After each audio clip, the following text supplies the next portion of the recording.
बिस्मिल्लाहिर्रहमानिर्रहीम। मोहतरम नाज़रीन, मोहम्मद बिन यूसुफ फरियाबी से मरवी है कि मैं अपने साथियों के हमरा अब्बी सनान रहमतुल्लाह की ज़ियारत के लिए निकला।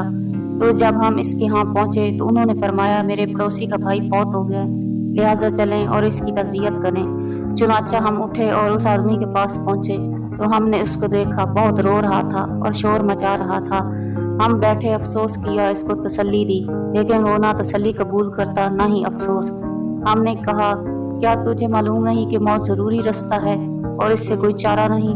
तो उसने कहा, ठीक है, लेकिन मैं इस बात पर रोता हूँ जिस पर मेरे भाई को सुबह शाम अजाब हो रहा है। हमने कहा, क्या तुमको अल्लाह ताला ने गैब पर मुतला कर दिया है?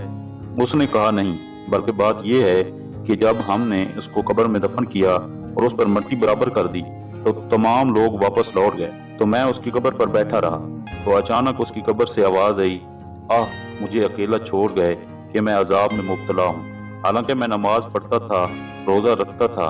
चुनाचा उसकी इस बात से मुझे रोना आया और मैंने उसकी कब्र को खोला ताकि उसको देखूं तो यकायक कब्र से आग के शोले निकल रहे थे और उसके गले में आग का तौक था।